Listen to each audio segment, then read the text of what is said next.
Asher, gaano kalaki ang detention basin na gagawin sa Balintawak area at saan mismo ito lalong ipatayo?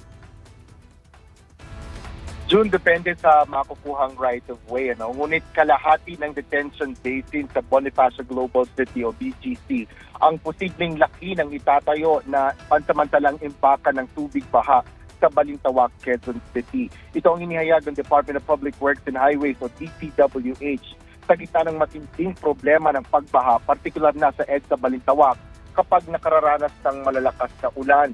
Personal na inspeksyon ni DPWH Secretary Vince Dizon ngayong umaga ang EDSA Balintawak. Partikular na tinitingnan nito ang estero sa lugar na isa sa mga pangunahing pinagdadaluyan ng tubig lalo pa kapag bumubuhos ang ulan.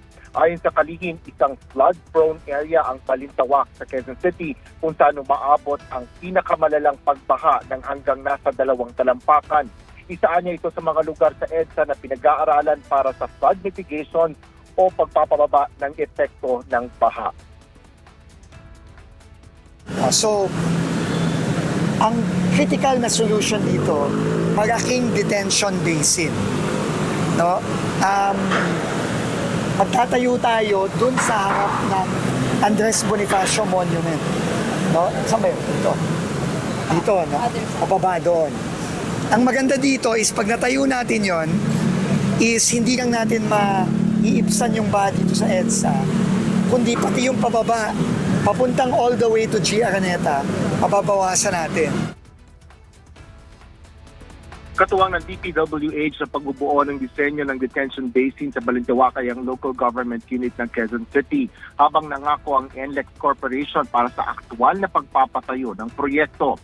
Para sa maiipong tubig sa detention basin, sinabi ni Secretary Dizon na makikipag-ugnayan sila sa mga water concessionaire upang mas mapakinabangan ang mga tubig na maiipon ng lahat ng water basin.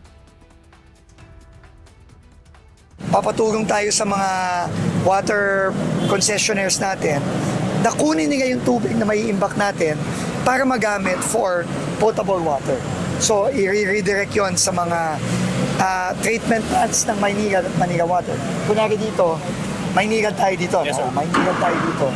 Kukunin ng Maynilad yung tubig, hindi natin itatapon para ititreat siya, magagamit ng mga kababayan natin dito sa QC. So matutulungan na natin yung mga kababayan natin sa pagbaha. At the same time, magagamit pa natin yung tubig na yun para sa household use. June, target ng DPWH na may sakatuparan ng proyekto para sa detention basin sa Balintawak bago ang susunod na tag-ulan. Mula dito sa Quezon City, balik tayo, June. Maraming salamat, Asher Cadapan Jr.